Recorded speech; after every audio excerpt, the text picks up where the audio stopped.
کہ یہ ایک باریک نکتہ ہے کہ جب آپ کہتے ہو شیطان پہ لعنت، کبھی کسی مفتی مولوی سے پوچھ لیجئے کہ قبلہ یہ تو بتائیے یہ لعنت کس پر ہے، تو کہیں گے شیطان پر۔ اچھا یہ شیطان ہے کون؟ کیونکہ ہم مذاق میں بھی کہتے ہیں فلاں آدمی بڑا شیطان ہے۔ نبی کے صحابی کا جملہ کربلا کے میدان میں کہ شیعت علی شیعت الرحمن و شیعت آل زیاد شیعت شیطان، کہ علی کے شیعہ رحمان کے شیعہ ہیں، ابن زیاد کے شیعہ شیطان کے شیعہ ہیں۔ اللہ نے یہ کیوں نہیں کہا کہ لعنت بھیجو ابلیس پر، یہ کیوں کہا کہ لعنت بھیجو شیطان پر؟ یہ جنگ کے کردار ہے، مسئلہ نام کا نہیں ہے کہ بعض اوقات آپ کو کہا جائے گا اہل بیت کا نام قرآن میں کیوں نہیں۔ اللہ نام نہیں بتاتا، اللہ صفت بتاتا ہے کہ صفات کو پہچان، شخصیات پہچان میں آ جائیں گی۔ یہ اللہ کوڈ ورڈ دے رہا ہے، یہ کی ہے ہر دروازے کو کھولنے کی۔ اگر آپ کے پاس چابی نہیں ہے، بڑے سے بڑا دروازہ ہوگا کھول نہیں سکتے۔ اگر آپ کے پاس چابی ہے، بڑی آسانی سے دروازہ، یہ چابی ہے، یہ قرآن ہے، یہ مفاتیح القرآن ہے۔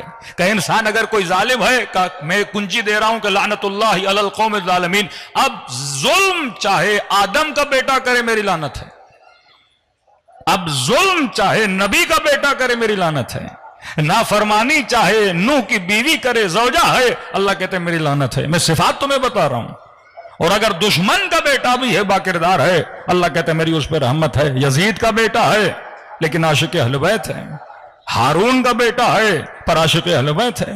یہاں جنگ صفت ہے، کبھی کبھی اپنا بھی دروازے سے دور ہو جاتا ہے۔ وہ کون سا پیمانہ ہے جس پیمانے پر رکھ کر ہم شخصیات کو پرکھیں گے، یہ قرآن بتائے گا۔ تبھی خدا نے یہ نہیں کہا کہ ابلیس پہ لعنت، اللہ نے کہا شیطان پہ لعنت۔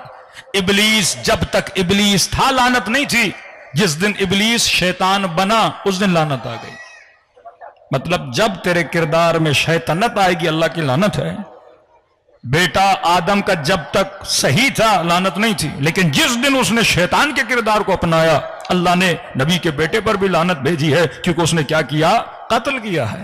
اسی طرح بھائی ہیں لیکن اگر ظلم کر رہے ہیں تو اللہ کی رحمت سے کیا ہے؟ دور ہیں۔ تو یہ جنگ کردار ہے۔ اب ان چیزوں کو کون پہچان پائے گا؟ اہل بیت فرماتے ہیں جو صفت بصیرت کے حامل لوگ ہوں گے۔ کربلا میں وہی پہنچے جن کے اندر بصیرت تھی۔ اپنے جوانوں کو، اپنی نسلوں کو اتنی بصیرت دو کہ اگر یہ بچی یونیورسٹی چلی جائے، اگر یہ جوان اس ملک سے باہر کہیں چلا جائے، اتنی بصیرت رکھتا ہو کہ خود کو گناہ سے کیسے بچانا ہے، مکتب اہل بیت میں کیسے رہنا ہے۔ یہ کلیو بتاتے ہیں اہل بیت کہ بھائی برے آدمی سے دوستی نہ کیا کرنا، کیونکہ برا دوست تجھے پٹڑی سے اتار دیتا ہے۔ غلط محفلوں میں نہ بیٹھا کرو، گناہ کی محفلوں میں نہ جایا کرو۔ یہ اہل بیت راستے بتا رہے ہیں، کیونکہ اگر یہ کام کرو گے پھر تمہارا بچنا مشکل ہے۔ اب بندہ کہے شراب پیوں اور مجھے ہدایت ملے، کا یہ ممکن نہیں ہے، کیونکہ شراب تمہارے ہوش و حواس کو ختم کر دیتی ہے۔ جب اس وادی میں داخل ہو جاؤ گے تو تباہ و برباد ہو جاؤ گے۔ تو اگر خود کو بچانا ہے تو کچھ سیفٹی کے کوڈ اہل بیت علیہ الصلوۃ والسلام بتا رہے ہیں کہ جب تک